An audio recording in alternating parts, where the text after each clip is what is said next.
বলো দীপালি। জয় যোগীরাজ, প্রণাম গুরুজি। জয় জগন্নাথ। গুরুজি, আমাদের দেহের ভিতরে তো পঞ্চভূত আর একটা হচ্ছে পঞ্চক্রোশী পরিক্রমা, দুটোই আছে, বাহ্যিক আছে, ভিতরে আছে। আর ওরা ক্লিনজিং যেটা আমরা বাইরেটা করছি, সেটা ভিতরে নেই। হুম। ভেতরে যে যে এখন তোমরা ভেতর ক্লিন করবে, অরা ক্লিন করবে, এই যে এখন করাবো। এই অরা কি? অরা কি কে বলতে পারবে? হাত তোলো। প্রণাম বাবা। নমস্কার। জয় জগন্নাথ। প্রণাম, জয় যোগীরাজ। ওরা বাবা, আমি যতদূর জানি এটা ওজস্বিতা শক্তি একটা। আচ্ছা, এত কঠিন করে বলো না, কঠিন করে বললে হবে কেন? অরাকে আমরা কিভাবে ক্লিন করতে পারি, প্রথম আমরা বুঝবো যে অরা কি। সহজ ভাষায়, কোনো পাণ্ডিত্য নয়, কারণ পাণ্ডিত্য করে লাভ নেই। এমন এক পাণ্ডিত্য করলাম, তোমরা ভাবলা কি সুন্দর বল, কন্টিনিউ জীবনের মধ্যে আসলো না। ওই কোনোদিন একটা ভালো কিছু শুনছিলাম, মানে হয় না মহিলাদের অর্নামেন্টস এর মতো, ভালো কিছু শুনছি, আলমারিতে রেখে দিলাম। দামি গয়না বা দামি শাড়ি কিনলাম, আলমারিতে রেখে দিলাম, ভূত ভবিষ্যৎ বিয়ে বাড়ি বা আদার্স কোথাও ইউজ করবো।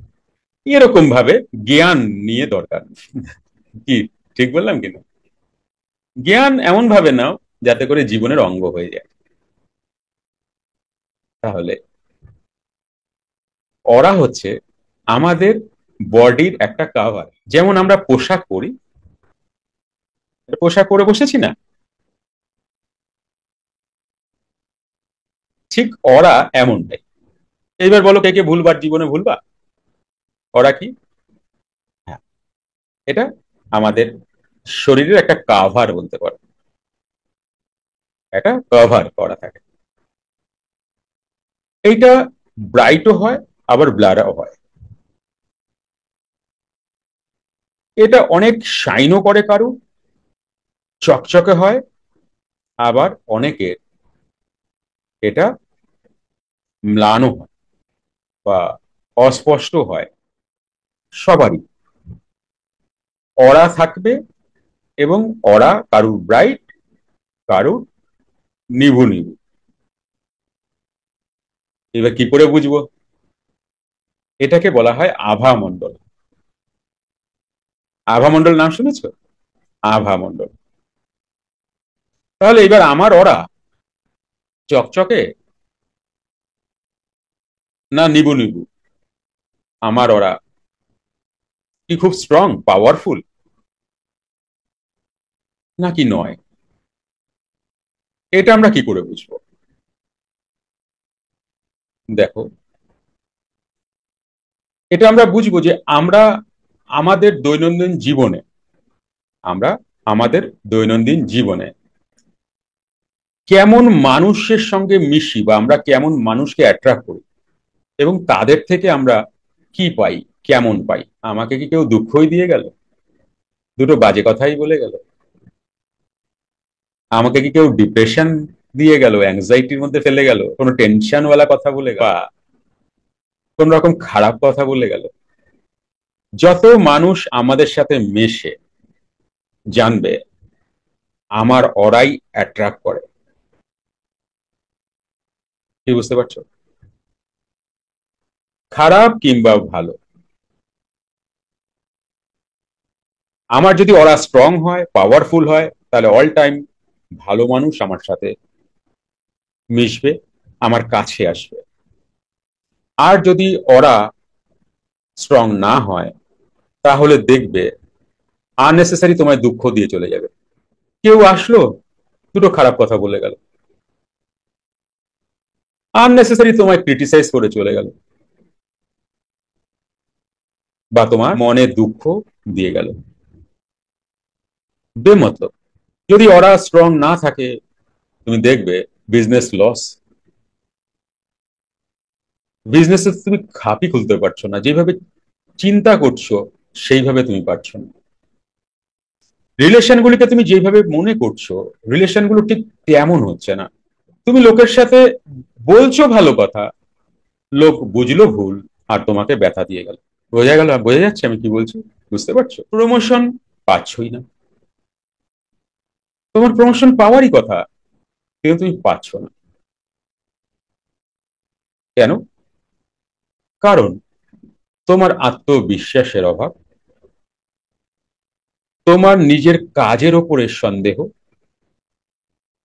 এবং যথাযথ সময় যথাযথ কথা বলার অভাব। যথাযথ সময় যথাযথ কথা তুমি বলছো না। এক নয় বেশি বলছো, আর এক নয় কম বলছো। এক নয় অপ্রয়োজনীয় কথা বলছো, আরেক নয় এমন কথা তুমি বললে যেটা প্রয়োজনই ছিল না। ওরা যাদের ব্যালেন্স না থাকে তাদের বুদ্ধির ভুল হয়ে যায়, আননেসেসারি সংসারে গন্ডগোল, আননেসেসারি। এগুলি তুমি খেয়াল করতে থাকবে যে ওরা যদি কারুর পাওয়ারফুল না হয় তাহলে কি কি হতে পারে, মানে এই জিনিসগুলো ঘটতে পারে। এইবার ওরা যদি পাওয়ারফুল হয়, আচ্ছা, ওরা যাদের পাওয়ারফুল নয় তাদের কি বললাম? আত্মবিশ্বাসের অভাব হবেই হবে। কোনো একটা ডিসিশনের উপর প্রথম তো ডিসিশনই নিতে পারে না, যদি ডিসিশন নিল তার উপরে দাঁড়াতেই পারছে না। ফলে কি হচ্ছে? দু তিনটে সিদ্ধান্ত নিয়ে কোনটা করব কোনটা কি করব কোনটা কি করব করে করে যেটা ভুল হবে সিদ্ধান্ত নিতে না পারার জন্য, ওই সিদ্ধান্তটাই নেবে যেটা তার লস হবে বা খারাপ হবে। এই যে অরা এফেক্ট, অল টাইম সন্তানের সাথে অশান্তি, সন্তান হলে মা বাবার সাথে অশান্তি, অল টাইম। কোনো ছোটখাটো কথা নিয়ে এমন অশান্তি হলো সেটা কেউ বুঝতেই পারলো না যে এত ছোট কথা নিয়ে এত বড় কথা হয়ে গেল আমার সাথে। আর যাদের ওরা পাওয়ারফুল থাকে, তাদের আত্মবিকাশের জায়গা থাকে, তারা কি করে? রোজ শেখে, এবং তাদেরকে যদি তাদেরকে খারাপও বলতে পারে, এরকম না যে সবসময় তাদেরকে সবাই এসে ভালোই বলে যাবে। তাদেরকে খারাপও বলতে পারে, ডোন্ট কেয়ারই করে না। তারা নিজের মতো নিজের কাজটা করে এবং নিজেকে নতুন নতুন জিনিস শিখিয়ে অনেক আপডেট হতে থাকে। পরোয়া করে না কে কি বললো, কে কি বললো বললো না, পরোয়া নেই তার। তাকে অহংকারী বলতে পারো না। তার ফোকাস কোথায়?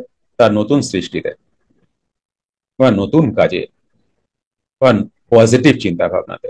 তুমি যদি কাউকে বলো বিজনেস কেমন চলছে, চলছে, ওই চলছে। তুমি যদি কাউকে বলো কেমন আছো, না আর কই, বুড়া হয়ে গেছি তো, না আর কই, এইখানে ব্যথা ওইখানে ব্যথা, আরে জানো এই হইছে, এই ডাক্তার দেখাইছি, এই ওষুধ দিছে, সারা জীবন ওষুধ খায়াই যাইতে লাগবে। বুঝছো?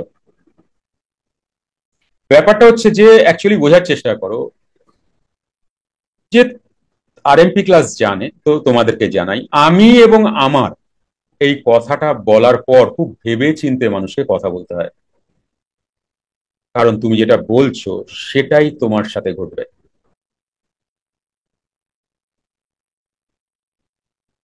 আমি এই পারপাসে একটা গল্প বলে থাকি, অনেকে শোনোনি অনেকে শুনেছ।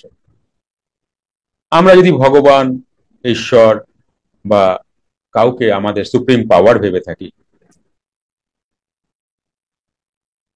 আমরা মনে করি তিনি আমাকে অভীষ্ট পূরণ করবেন, কখনো করেন কখনো করেন না।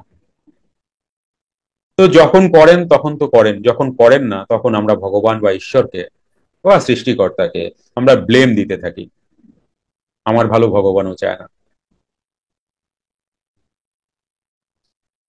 তো ব্যাপার হচ্ছে এই জায়গাটা তোমরা যদি এভাবে বোঝো তাহলে তোমার জীবনটা খুব সুন্দর হবে। Perception is projection. তুমি 5 সেন্সার দিয়ে যা দেখছো সেটা তুমি একটা ছাঁকনি বা ফিল্টার মারছো, আর তোমার চিন্তা ভাবনা যা এলো ফিল্টার মেরে যা দাঁড়ালো সেটাই তুমি সেটার সেই ঘটনার মিনিং করছো। তাহলে এইভাবে যদি ভাবো, পরবর্তী সময় তোমরা অনেক শক্তি পাবে, এবং আমি বা আমার বলার আগে একবার চিন্তা করবে যে এটাকে আমি বলবো, একটি ঘোষণা আপনাদের সবার জন্য। সুপ্ত ক্রিয়া, মেডিটেশন এবং অন্তর্মুখী প্রাণায়াম ক্লাসে আসতে চাইছেন? মঙ্গল, বুধ ও বৃহস্পতিবার আপনার বাড়ি বসেই জুম অনলাইনে এই ক্লাসটি করতে পারবেন। সময় সন্ধ্যা 8টা থেকে রাত 9টা অবধি। আসুন, ক্লাসে দেখা হবে।